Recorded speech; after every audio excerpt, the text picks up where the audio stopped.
আমি এবার অনুরোধ জানাবো ডক্টর জানাতি ফেরদৌস 105তম জন্মদিন এবং এই জন্মদিনে আমরা বাংলাদেশ গিটার শিল্পী সংস্থা আবার একটি অনুষ্ঠানের মাধ্যমে আমরা আত্মপ্রকাশ করতে যাচ্ছি, আমাদের কার্যক্রম চালাতে যাচ্ছি।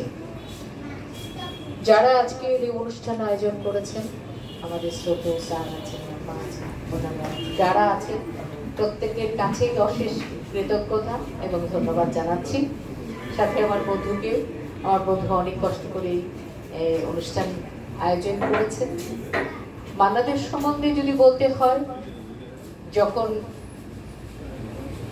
কিছু বোঝার বয়স হলো, ভালোবাসাটা বুঝতে শিখলাম, একটা বিপরীত লিঙ্গের প্রতি যখন আমাদের সবার মনটা আকর্ষিত হওয়ার বয়স, অর্থাৎ কিশোরী বা কৈশোর বয়সের প্রথম ভালো লাগাই হচ্ছে মান্নাদের।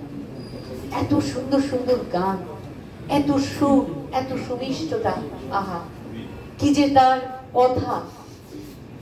এটি আসলে মান্নাদের প্রতি যাদের অনুরাগ আছে তারাই শুধু বুঝতে পারবে। এত মিষ্টি, এত প্রেমের গভীরতা সম্পন্ন গানের যে জাদুকর, সেই জাদুকরের জন্মদিন পালনের জন্য আজকে এখানে এসেছি। সত্যি খুব ধন্যবাদ করছি। আমি কিছুদিন আগে একটি গান বাজাচ্ছিলাম, সেই গানটি ছিল, আমার বলার কিছু ছিল না, চেয়ে চেয়ে দেখলাম তুমি চলে গেলে। অসাধারণ! আসলে আগেকার গানগুলোই এরকম ছিল। তো ওই গানটা আমি যখন গীতিকার, সুরকার বা গায়ক এটা যখন সহ প্রিন্ট করতে যাচ্ছি গানটা, তখন দেখলাম এটা সুর করেছেন মান্না দে।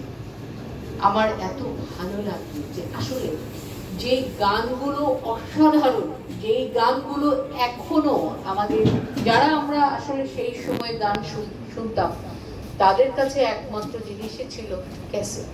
এই পার থেকে ওই পার থেকে এই পার, এত ভেরিয়েশন আমাদের ছিল না। এত কি বলতে চাচ্ছেন, তাই না? এই যে উনি যখন বলেন যে এমন তো হতে পারে সবই তুমি খেলা ভেবে ফেলেছ, আসলে এই কথাগুলো যারা বুঝবে তারা মান্নাদেরকে আমৃত্যু মনে রাখবে। আজকে আমরা মান্নাদের এই অনুষ্ঠানে সামিল হব।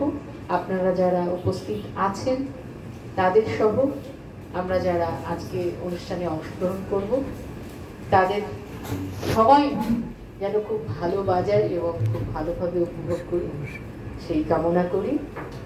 আর আমাকে এখানে ডাকার জন্য এবং এই অনুষ্ঠানে সুযোগ দেওয়ার জন্য আয়োজকদের আমি আবারও ধন্যবাদ এবং কৃতজ্ঞতা জানাচ্ছি। আপনারা ভালো থাকবেন।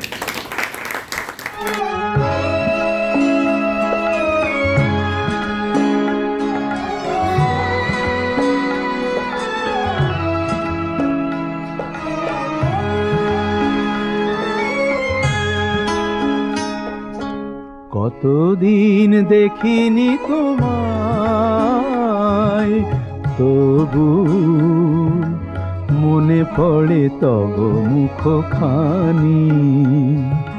স্মৃতির মুকুরে আজও তবু ছায়া পড়ে রানী।